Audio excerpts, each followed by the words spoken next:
κάποτε ένας ειδωλολάτρης παπάς βρέθηκε μεταξύ των μοναχών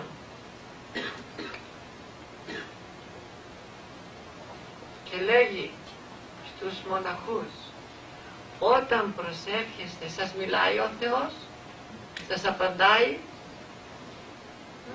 Λένε όχι, εμένα μου απαντάει, λέει ο Θεός.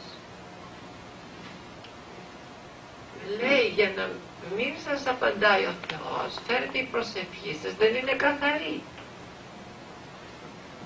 Και λένε οι πατέρες ύστερα, σωστά λέει αυτός, αυτόν τον απαντάει ο διάβολος, γιατί αυτόν υπηρετεί και αυτόν λατρεύει. Αλλά και για μας όμως σωστά είπε, αφού δεν παίρνουμε απάντηση από τον Θεό στην προσευχή μας, σημαίνει ότι δεν προσευχόμαστε καλά, κάτι δεν πάει καλά, έχει μέσα η προσευχή μας παράσιτα και δεν λειτουργεί καλά με τον Θεό, που σημαίνει ότι όταν προσευχόμαστε αφήνουμε και μένουν σκέψεις ή μας φεύγει ο νους και σκορπάει εδώ και εκεί και η προσευχή μας μένει τύπος, χωρίς ουσία. Γι' αυτό ακριβώς όταν προσευχόμεθα να προσπαθούμε να μην μας φεύγει ο νους και δουλεύει η φαντασία με πράγματα τα οποία δεν έχουν καμιά σχέση με την προσευχή που κάνουμε εκείνη την ώρα. Αλλά εκείνα τα οποία εκείνα που μιλάμε στον Θεό να τα καταλαβαίνουμε. Διότι όταν δεν τα καταλαβαίνουμε, εμείς τι λέμε, πώς περιμένουμε να καταλάβει ο Θεός αυτά που λέμε? Διότι αφού εμείς δεν ξέρουμε εκείνη την ώρα που μιλάμε στον Θεό, δεν καταλαβαίνουμε τι λέμε, γιατί το μυαλό μας πάει αλλού και η γλώσσα λέει, αλλά ο νους πάει κάπου αλλού. Και λέμε καμιά φορά, μα το είπα αυτό, το είπα το πατέρι μου, το είπα, το πιστεύω. Γιατί τούτο, διότι λέει συνήθως, δεν το θυμάσαι, διότι ο νους έχει φύγει. Γι' αυτό λοιπόν, καμιά φορά, ή μάλλον,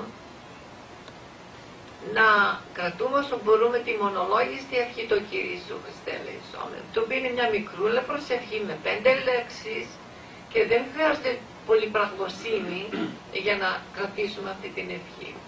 Και επειδή αυτή η ευχή είναι πάρα πολύ δυνατή, καθώς απεδείχθη εκ της πράξεως, πέρα το ότι περιέχει τα θεία ονόματα του Χριστού μας, αλλά έχει μέσα θεϊκή δύναμη και χάρη. Δεν είναι σαν τα ονόματα τα δικά μας που δεν έχουν τη σπουδαιότητα. Εκείνο έχει όλη τη θεϊκή δύναμη και χάρη το όνομα του Χριστού.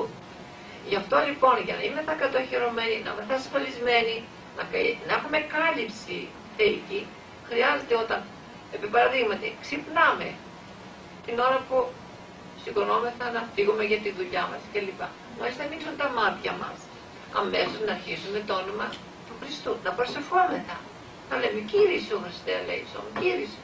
Να πηγαίνουμε να πληθούμε, να τακτοποιηθούμε με το νου ψιθυριστά Κύριε Ιησού Χριστέ ελεησόν, Κύριε Ιησού Χριστέ. Και να δουλεύουμε, να ετοιμαζόμαστε κλπ. Μπαίνουμε στο κάρο να πάμε στη δουλειά, κάνουμε το σταυρό μας, σταυρώνουμε το τιμόνι και αρχίζουμε Κύριε Ιησού Χριστέ ελεησόν, Κύριε Ιησού, υπεραγία Θεοτόκιο μου, υπεραγία. Τη μνήμη μας στο Θεό. Πράγμα που θα μας φυλάξει από τα διάφορα του διαβόλου, συγχρόνως δεν έχουμε και ασφάλεια ζωής ακόμη. Διότι το όνομα του Χριστού μας φυλάτει σε μια αόρατη δύναμη και χάρη και κάλυψη. Συγχρόνως κι αν και ο δαίμονας έχει να μας κάνει, να μας προσκλήσει ή μάλλον να μας κάνει καμιά δουλειά, να μας σκοτώσει, να μας κάνει καμιά ζημιά, το όνομα του Χριστού θα τον διώξει από μπροστά μας και θα γλιτώσουμε. Πόσοι άνθρωποι με την προσευχή έχουν γλιτώσει από βέβαιο θάνατο, από τροχαίο.